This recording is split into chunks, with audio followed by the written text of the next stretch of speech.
Channel mind treasure में। तो चलिए स्टार्ट करते हैं आज का लेक्चर जो है सॉल प्रोप्राइटरशिप। सॉल का मतलब होता है सिंगल और प्रोप्राइटरशिप का मतलब होता है ओनरशिप।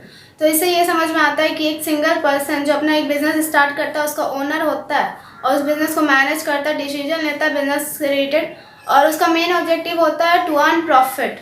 और उस बिजनेस का जो भी रिस्क होता है, जो भी प्रॉफिट होता है, वो सब वो ऑनर खुद बियर करता है। अब चलिए देखते हैं इसका फीचर्स।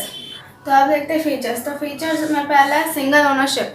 तो सिंगल ओनरशिप का मतलब होता है कि एक ही पर्सन जो बिजनेस को चलाता है, बिजनेस को मैनेज करता है, उसका सारा प्रॉफिट और रिस्क खुद ही बियर करता है। और दूसरा है लेस लीगल फॉर्मेलिटीज़। तो इस बिज़नेस को स्टार्ट करना बहुत सिंपल है, इसमें ज़्यादा कोई लीगल फॉर्मेलिटीज़ नहीं लगता, बस एक लाइसेंस का ज़रूरत पड़ता है और सब खुद ही हो जाता है। खुद ही मैनेज करो और खुद वर्क करो, स्टार्ट करो बिजनेस को, तो वो खुद ही किया जाता है, बस एक लाइसेंस का ज़रूरत पड़ता है। अब तीसरा, no separation of ownership and management. तो इसमें कोई सेपरेट नहीं होता है कि एक मैनेज करेगा और कोई और दूसरा ओनर है। तो इसमें सब सिर्फ एक ही जन होता है, वो वही होता है सॉल प्रोप्राइटर का ओनर।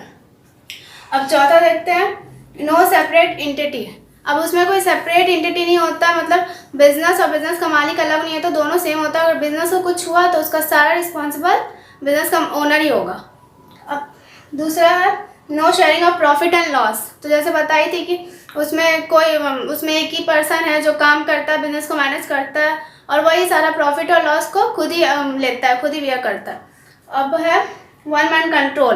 तो वन मैन कंट्रोल जैसे बोली थी कि एक ही सिंगल पर्सन रहता है, वही सारा डिसीजन लेता है, वो बिजनेस को कंट्रोल करता है, कैसे चलाना है सब वही करता है। अब देखते हैं मेरिट्स एंड डिमेरिट्स। तो मेरिट्स में पहला है इजी फॉर्मेशन एंड क्लोजर। तो इस बिजनेस में बहुत इजी होता है बिजनेस को खोलना और फॉर्म करना और फिर उसे बंद करना। तो इसलिए एक सॉल प्रोप्राइटर अपना खुद का एक बिजनेस खोल सकता है, बहुत सिंपल होता है, उसमें कोई ज़्यादा लीगल फॉर्मेलिटीज़ भी नहीं लगता है। और दूसरा है quick decision and prompt action. तो इसमें अगर बिजनेस के ओनर को कोई डिसीजन लेना है बिजनेस से रिलेटेड, तो वो डिसीजन को वो ले सकता है बिना किसी का परमिशन के और उसको एक्शन कर भी सकता है। तो अब तीसरा है डायरेक्ट मोटिवेशन। तो डायरेक्ट मोटिवेशन मतलब अगर बिजनेस से उसको जो भी रिस्क है, प्रॉफिट है, जो भी रहता है, तो बिजनेस अकेले उसको बियर करता है, तो उसको उससे मोटिवेट होता है कि वो और वर्क हार्ड करता है ताकि उसका बिजनेस और अच्छा चले। अब चौथा, मेंटेनेंस ऑफ बिजनेस सीक्रेट। अब जैसे बोली थी कि उसमें अकेला ही एक सिंगल ओनर रहता है जो बिजनेस को चलाता है, तो उसके लिए वो बहुत सिंपल हो जाता है चलाना। तो बिजनेस का सारा सीक्रेट वो खुद ही रखता है, उसमें कोई पार्टनर नहीं था ताकि वो उसे शेयर करे। तो अब देखते हैं डीमेरिट्स। डीमेरिट्स में पहला है लिमिटेड रिसोर्सेज। तो इसमें हमेशा लिमिटेड रिसोर्सेज होता है क्योंकि ओनर को बहुत मुश्किल होता है फंड्स जमा करने के लिए, तो इसलिए इसमें लिमिटेड रिसोर्सेज होता है। और दूसरा अनलिमिटेड लायबिलिटी। तो इसमें लायबिलिटी अनलिमिटेड रहता है और अगर उसका बहुत ज़्यादा लायबिलिटी हो गया तो बिजनेस का ओनर अगर उसको नहीं चुका पाया उसका लायबिलिटी, तो उसका पर्सनल प्रॉपर्टी भी यूटिलाइज की जाती है।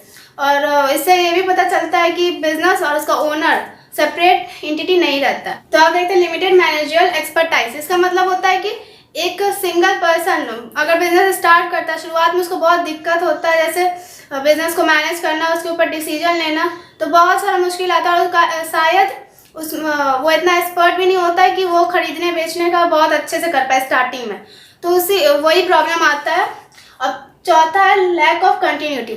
इसमें होता है कि अगर बिजनेस के ओनर के साथ कुछ दुर्घटना हो जाता है तो उससे बिजनेस को बहुत असर पड़ता है। तो अगर उसका डेथ हो गया तो बिजनेस को बहुत नुकसान होगा, बहुत असर पड़ेगा। तो ठीक है, यहाँ पे ये खत्म होता है। मिलते हैं अगली वीडियो में जो होगा partnership. Thanks for watching this video.